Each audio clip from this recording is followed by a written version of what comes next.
Assalamualaikum. I hope you all are fine and doing good. Welcome to new lecture, and here we will solve real life problems with quadratic equations.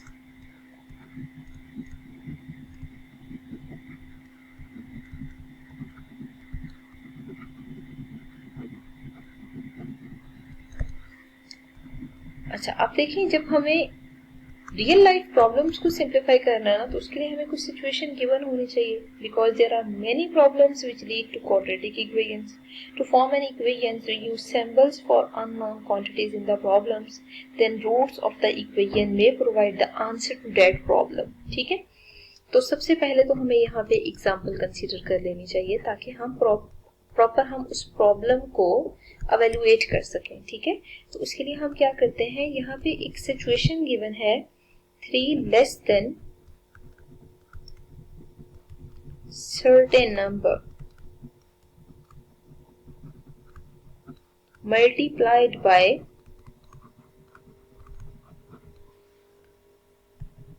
9 less than twice the number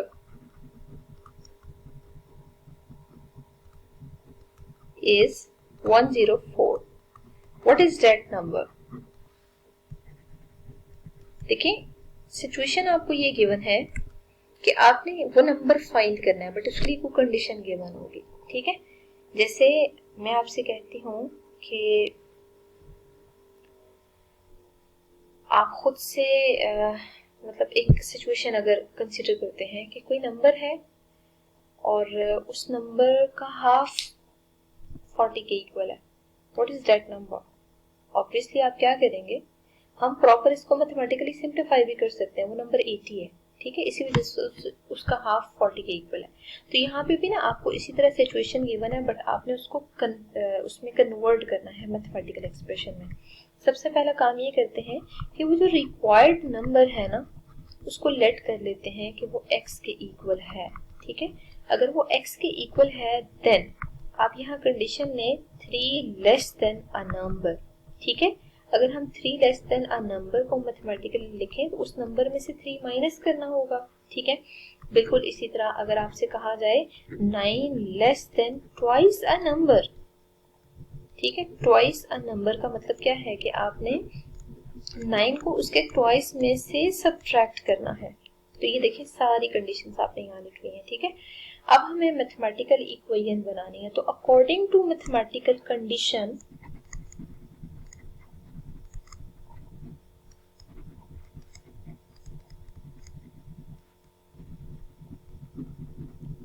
अगर हम देखें तो आपको खुद इन्होंने define किया था कि आपने प्रोडक्ट लेना है 3 less than a number and 9 less than twice of a number. The answer is 104. ठीक है, अगर इसका आंसर 104 के इक्वल आ रहा है ना, तो आपने बेसिकली उन दोनों वैल्यूज को फाइंड आउट करना है या उस नंबर को फाइंड आउट करना है. ठीक है, वन वेरिएबल इक्वेशन में बेसिकली हम इजीली वैल्यू फाइंड आउट कर सकते हैं. ठीक है, तो यहाँ पे सिंगल वेरिएबल x ही मौजूद है. इट मींस आपको सिचुएशन के अकॉर्डिंग देखना है कि क्या करना चाहिए. तो यहाँ पे हमें गिवन है कि इन दोनों फैक्टर्स को जस्ट आपने हॉरिजॉन्टल मल्टीप्लिकेशन मेथड से सिंप्लीफाई करना है. अब हम यहाँ पे मल्टीप्लिकेशन करते हैं. ठीक है, 2 को x इंटू एक्स से मल्टीप्लाई करें तो 2x स्क्वायर आंसर आएगा और यहाँ पे 9x, उसी तरह 6x और 27 आएगा. ठीक है, इक्वल टू 104. अब 104 को भी इस साइड शिफ्ट करें तो 2x square minus 15x plus 27 minus 104 equals 0 आ रहा है. ठीक है, अब हमें मजीद सिंप्लीफिकेशन से जो टर्म्स मिल रही हैं, यू कैन सी हियर के माइनस 77 आ रहा है इक्वल टू 0. ठीक है, आपने दो ऐसे नंबर लेने हैं जिनको मल्टीप्लाई करें. तो let me check, we will multiply 77 and 2. ठीक है, मल्टीप्लाई करने से 154 और ऐड या सब्ट्रैक्ट करने से 15 विद नेगेटिव साइन आंसर आए. ठीक है, तो अगर आपने वो दोनों नंबर फाइंड आउट करने हैं ना, तो एक नंबर आपके पास अगर 22 है और दूसरा नंबर 7 है, तो लेट्स सी हम चेक करते हैं. 22 और 7 को जरा सब्ट्रैक्ट करें तो आंसर किसकी इक्वल आ रहा है, 15 की इक्वल आ रहा है, ठीक है। और अगर आप इनको मल्टीप्लाई करते हैं तो आंसर 104 की इक्वल आ रहा है। बट द क्वेश्चन इज कि नेगेटिव साइन कहाँ होना चाहिए, तो ऑब्वियसली बड़ी वैल्यू के साथ नेगेटिव साइन होना चाहिए, ठीक है। तो आपने 22 के साथ क्या लेना है, नेगेटिव साइन लेना है। तो यहाँ से आपने वो दो नंबर फाइंड आउट कर लिए हैं। तो बेसिकली 2x² माइनस 22 एंड 7 ले लें, ठीक है।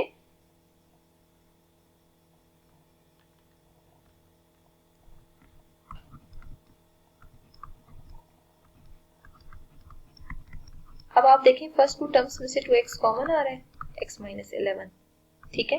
अगली दो टर्म्स में से 7 कॉमन आ रहा है, x माइनस 11 इक्वल टू 0। तो यहाँ से 2x प्लस 7 और x माइनस 11 इक्वल टू 0 आ रहा है, ठीक है। तो बेसिकली आपने क्या करना है कि ये जो दो फैक्टर आ रहे हैं ना, इन दोनों फैक्टर से वैल्यू निकालनी है x की। तो अगर ये दोनों फैक्टर 0 के इक्वल है ना, आप इन दोनों कंडीशंस को अलग अलग ले लें। 2x प्लस 7 भी 0 है, या दूसरी कंडीशन है x माइनस 11 0 है, ठीक है। तो यहाँ से 2x इक्वल्स 7 आ रहा है और x को आइसोलेट करते हैं तो 7/2 आ रहा है विद नेगेटिव साइन, ठीक है। और आप इसको पॉइंट्स में भी कन्वर्ट कर सकते हैं, ठीक है। अच्छा, यहाँ से आप x की वैल्यू देखें तो 11 के इक्वल आ रही है, तो यही फाइनल आंसर है, ठीक है। तो एट द एंड आपने मस्ट लिखना है, आपसे वो नंबर्स पूछे गए थे ना, तो हेंस द नंबर्स आर, क्योंकि हमने उन नंबर्स को x लेट किया था, ठीक है। हेंस द नंबर्स आर, ये जो दोनों नंबर्स आ रहे हैं -7/2 and the other one is 11, ये बेसिकली इसी को रिप्रेजेंट कर रहे हैं, ठीक है। तो आपने हमेशा पहले कंडीशन के अकॉर्डिंग देखना है कि आपको गिवन क्या है, फिर उस गिवन को इम्प्लीमेंट करना है। आपने इक्वेशन फॉर्म बना लेनी है अकॉर्डिंग टू गिवन कंडीशन, जो भी क्राइटेरिया है उसको फिलअप करें। फिलअप करने के बाद ऑटोमेटिकली आपको समझ आ जाएगा कि आपने बेसिकली यहाँ पे क्या वर्किंग शो करनी है।